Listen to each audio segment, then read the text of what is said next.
What were Jesus' last words? Go out into the whole world and make disciples. This Catholic podcast is all about helping you say yes to the final and greatest invitation of Jesus, the adventure you were made for.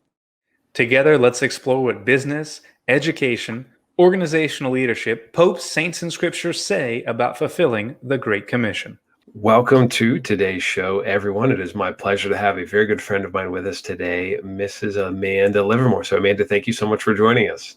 Thanks for having me. I'm so excited. Oh, it's our pleasure. So Justin is away attending to family duties tonight. So it's just Amanda and I, but that will be more than enough to fill all of our time and perhaps then some. So we'll do our best to stick on schedule here. Writing a bio for Amanda would take a long time because of all of the many things she's done for the church, working for the Lord. So she has spent time working in a Catholic high school, doing youth ministry, doing young adult ministry. She has worked in a mission office. She has taken probably around a dozen trips to the Dominican Republic, leading high school students down there on mission trips, as well as probably some adults and other construction type trips. And she is currently the Vice President for Mission Effectiveness at a premier Catholic high school in the Central Florida area, Bishop Moore Catholic. And that is where Amanda and I got to know each other. I was hired as the Director of Campus Ministry when she was there. And I have just so many good memories of working with you, really brainstorming to think what is the best way to share the story of Jesus with these students so that when they leave here, they don't just know facts about Jesus, but they know Jesus and they want to follow him and love him the rest of their life. So I think you understand the difference between just teaching people about Jesus and introducing them to Jesus as well as anyone I've ever worked with. So that's one of the really fun and exciting things to talk about today. So thank you. Thank you. Yeah, I would say hiring you on board our team at Bishop Moore was one of our better decisions. For Thanks. Sure.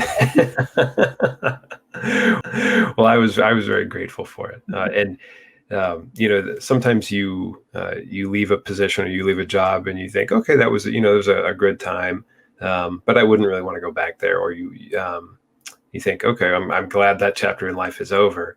And I only have great memories of working with you and the great campus ministry team there in the administration, and don't think oh, that was a mistake. No, it was nothing but it was 3 years of awesome opportunity to love the Lord and to bring Jesus to people. So, well, one of the themes that Justin and I brought up in the book is this idea of locking on to lost sheep. So it's we call it the flock experience, meaning focus on exactly who you are going after and really put yourself in their shoes, or you could say their hooves and their wool. So to figure out, okay, what floats their boat? What are they interested in?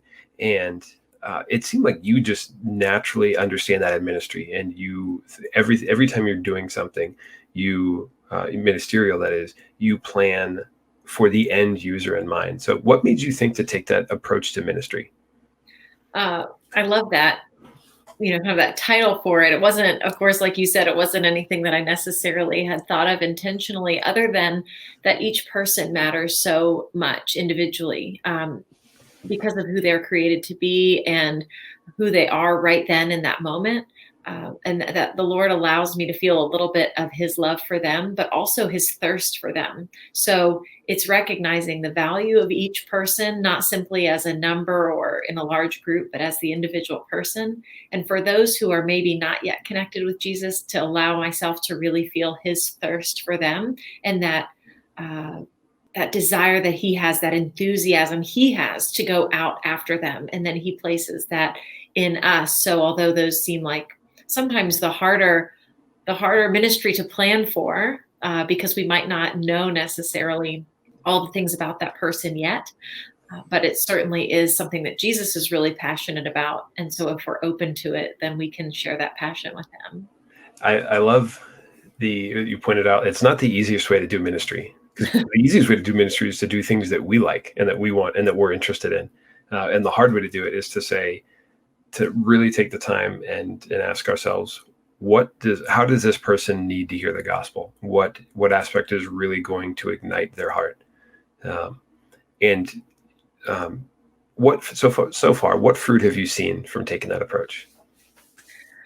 I think that what ends up happening is a much more authentic experience of ministry because it really becomes about person to person. And at first, it's person, myself, or one of our campus ministers to the person that the Lord's inspired us to reach out to, and to recognize that He wants to draw them in.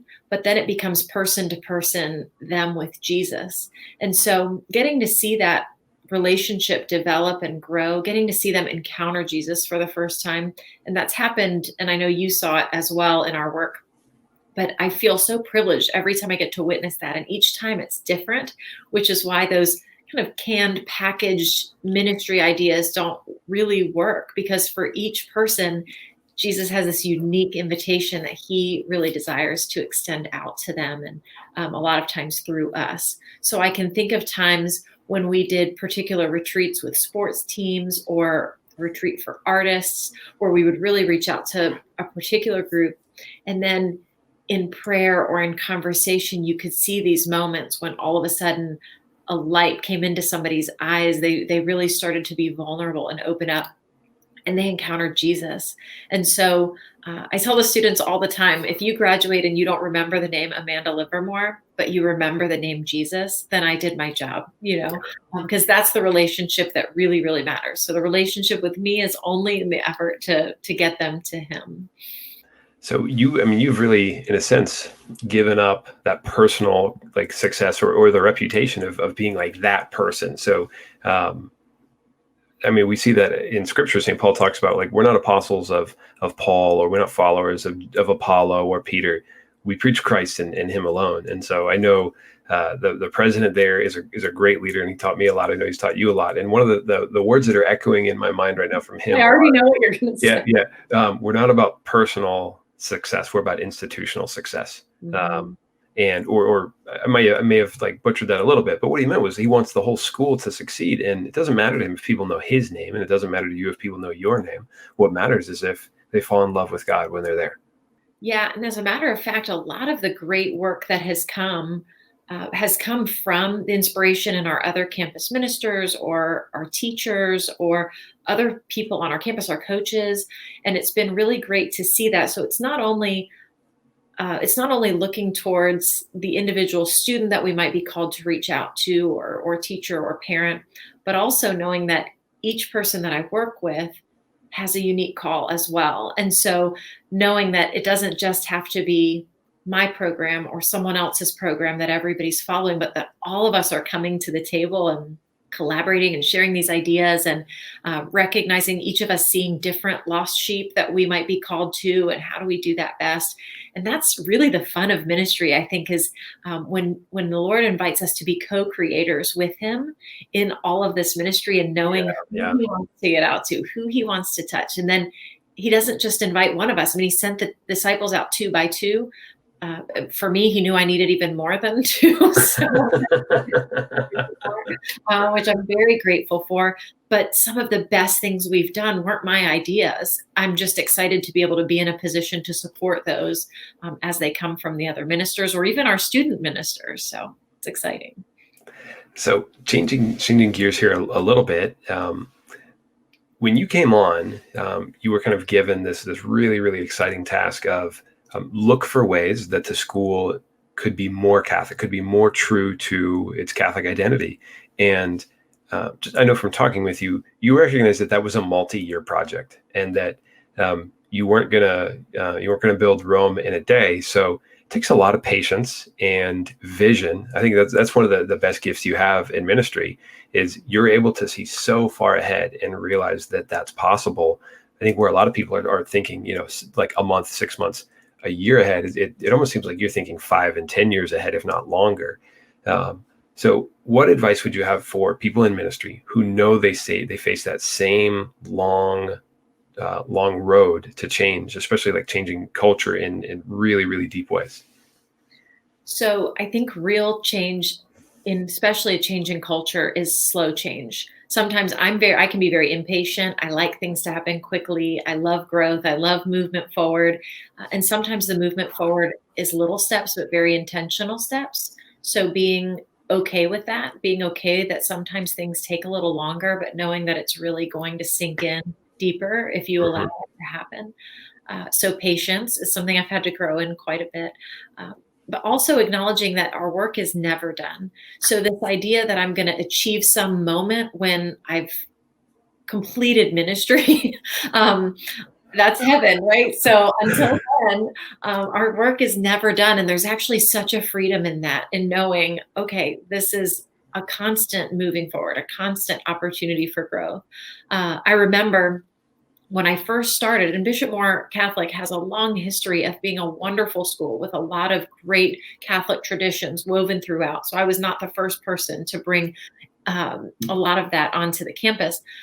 But of course, when I got there, I was able to see so many opportunities, and it's a large community with wonderful parents and students and alumni. So I could see so many ways to reach out and grow in faith. And I went to the chapel about 3 months in, and I remember being on my knees and saying, Lord, I can't do it all. I felt so overwhelmed. I just said, Lord, I can't do it all. And he, in the way that he often speaks in my heart, it's like, I didn't ask you to do it all. Well, that was you. That wasn't for me. And so that was also very freeing, one step towards me, one step to bring someone closer to me. Those are the meaningful moments. And those are the moments that God's really asking us for. And we put all of these other expectations. And Dan, working with you, you are always so good about this, to paying attention to the measurables, but not letting those be the things that guide us. Always going back. And so that would be my final, but I think the most important piece of advice would be, let the mission drive you always. And that mission that's from the Lord, right? So constantly going back to that in prayer and saying, what are you asking of me? And then letting that be the thing that I wake up every morning. And my only success that I need to achieve is being faithful to that mission and letting the Lord do the rest. It's making me think of a quote. Actually, Justin was the one who told it to me, but he said, in ministry, it's a good idea to not overestimate what you can do in 1 year and underestimate what you can do in 10. And I think I always I'm almost like, I don't want to worry about 10 years from now. I just want to think about right now. Like, what can I do right now? And I think that's a reminder I need to hear. And probably a lot of people, when you knelt down in the chapel and said, I can't do all of this. And Jesus said, I didn't ask you to. That was you. And you're right. It's very relieving just to know I don't have to save the world. That's already been done.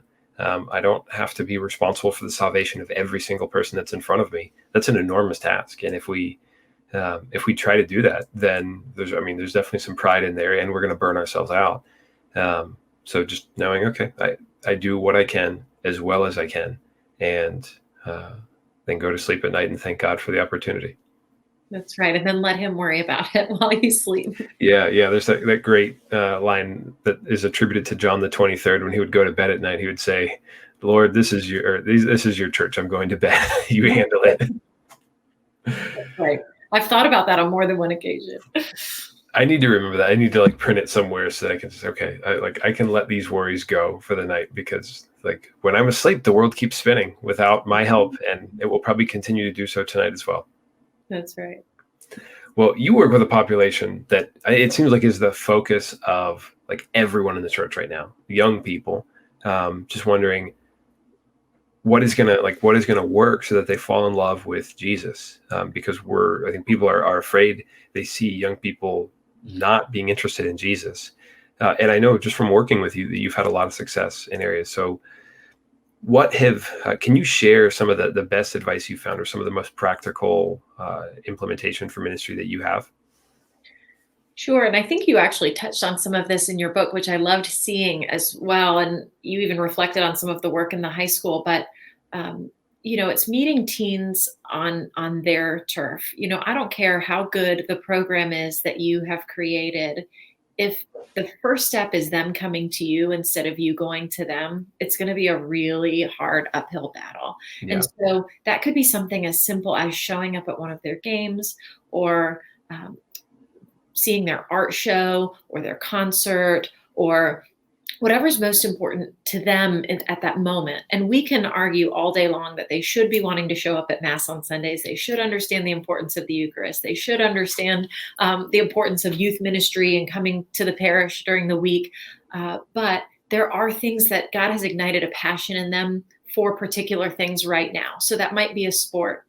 And as an example, we have at the school spent a lot of time doing ministries for these groups. So we go to the students where they are with the thing that they're most passionate about in the group of friends that they've already developed trust and vulnerability. And we show them where Jesus is there first. So he's with you on the field. He's with you among your teammates. He's with you in those moments that you're sacrificing yourself for the team, and pointing that out to them, and then bringing them to sacrament from that space and saying that same Jesus desires to fill you up even more. And he has given you these gifts and we want to give them to you, but still in the context of this group.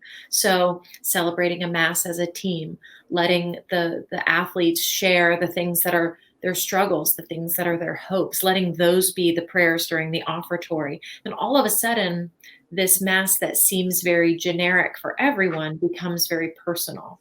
And I know even for myself, it took time to really understand the mass as communal and personal simultaneously. Yeah, yeah. To be able to offer that to the students.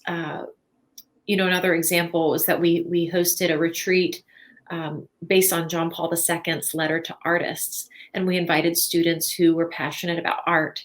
And so then they're on this retreat and we're painting and we're drawing and we're creating and we're using his letter throughout the retreat. And these kids who maybe had not ever really engaged and understood that they fit in the church, right. Just they are, said, I can't believe a pope wrote a letter to us. They just were blown away by that. And a letter to us as artists, because he was passionate about the same thing we're passionate about. So finding those little ways to connect, those little moments and meeting them there. And then from that space, inviting them. And I didn't make that up. Jesus made that up. He got in the fisherman's boat. He didn't say, leave your nets and follow me. At first, he said, I'm getting in the boat with you, your boat. And then he said, okay, now come with me. And so I'm just doing the plan he already put in place. It's not a bad idea. I mean, he was God. So it's God. So one of the, you and I have both seen this happen, that when people say they have a great youth ministry, they have a great campus ministry in college, and they decide, all right, I want to spend the rest of my life working for the Lord. And they go into ministry and they have a lot of great ideas, but they probably don't realize, there's a lot more that goes into successful ministry than just passion and great ideas. There's a lot of skill that you build and develop along the way. And some people are lucky enough to have a great mentor, and others not so much.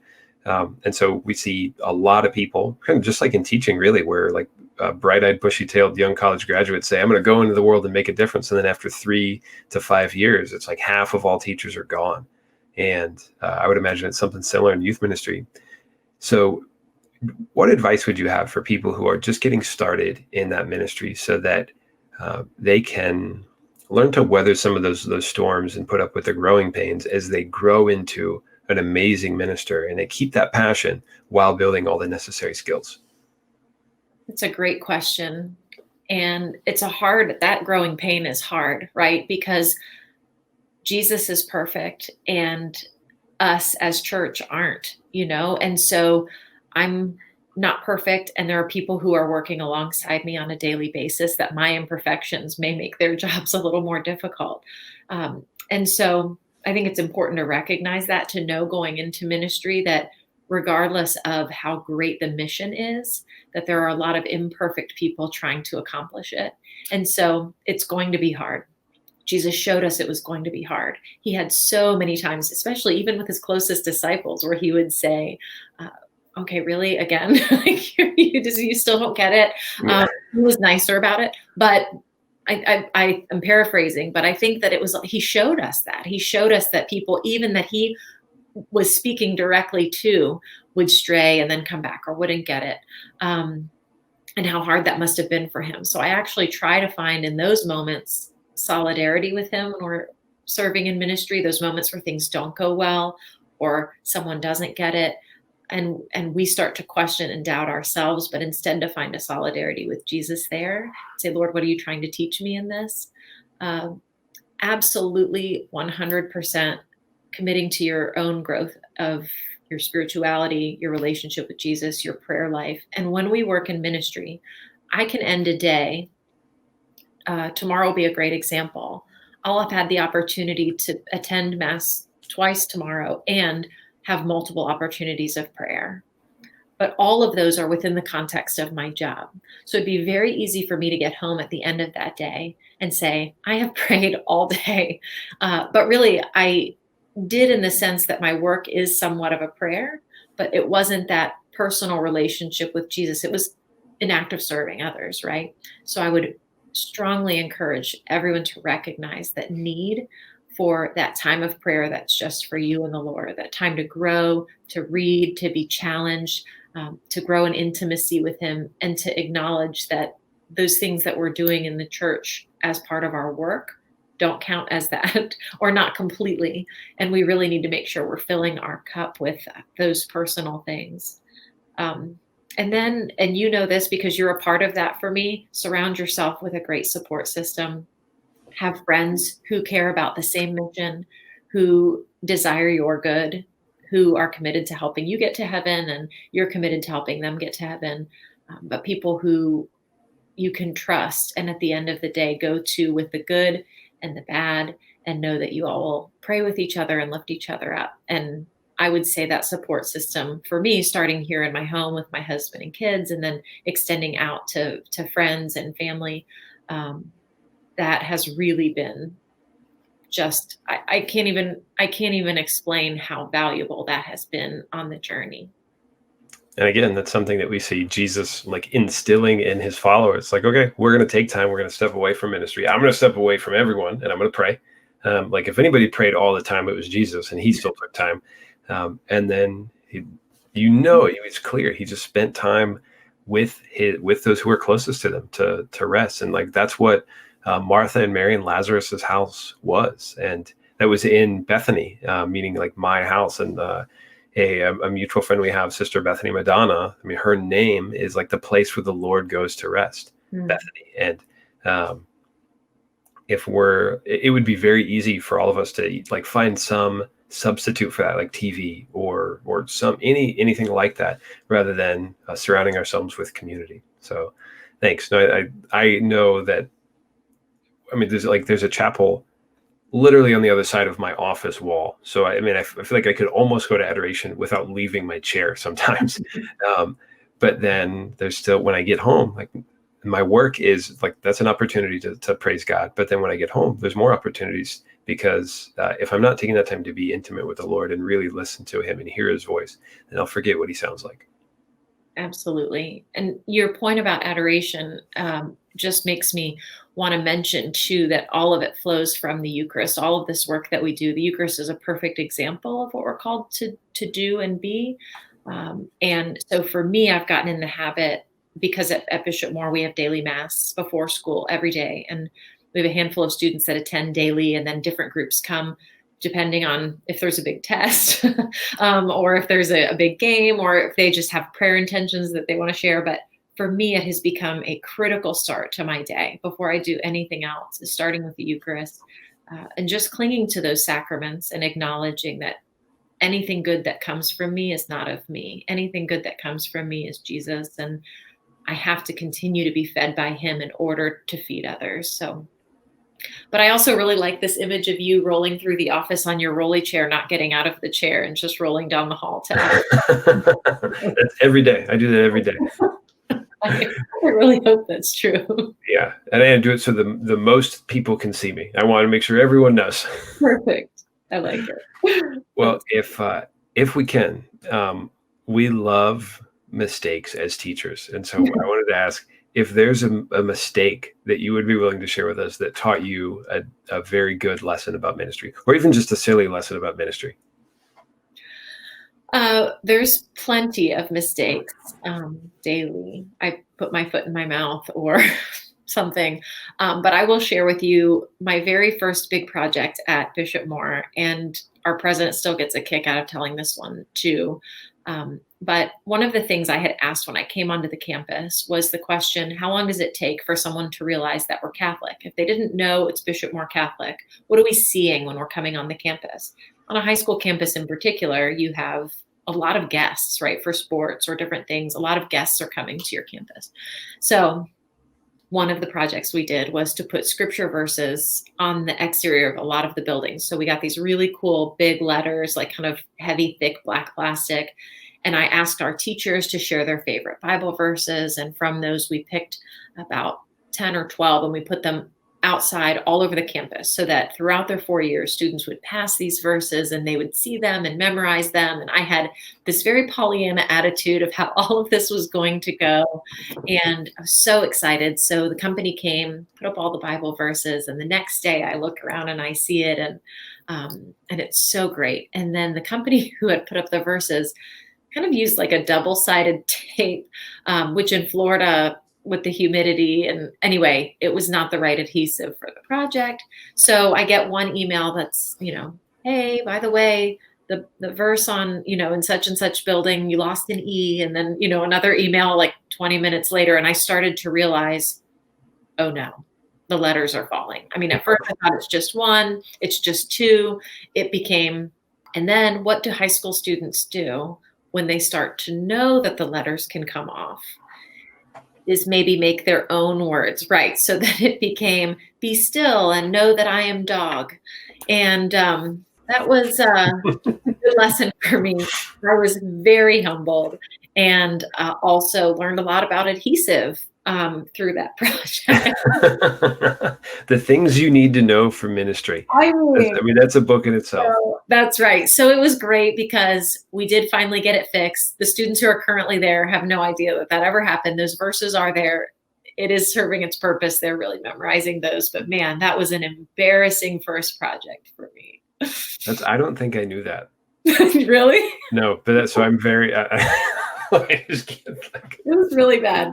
I mean, people would just leave the letters on my desk. It was like this humiliating thing. Oh my gosh. Another letter. And then I had to figure out which building it was from.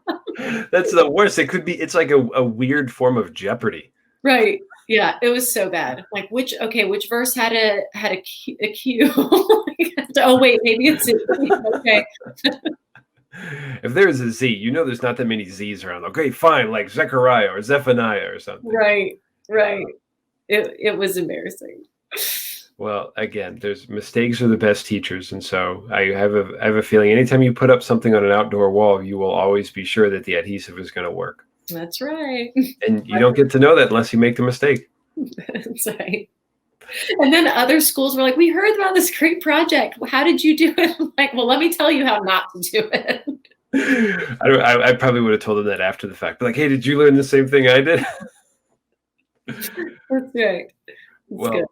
Amanda, it has been a lot of fun having you on. So thank you so much for sharing just some of what the Lord has asked you to do at Bishop Moore Catholic, and being a part of that for several years was one of the most wonderful times in my life. And it's so fun just to still see all the good things going on there and know there's great people working in this amazing Catholic high school right here in Central Florida, and that your objective, your focus, and you're really the fruit of your ministry is leading people to Jesus so that they fall in love with him. So thank you.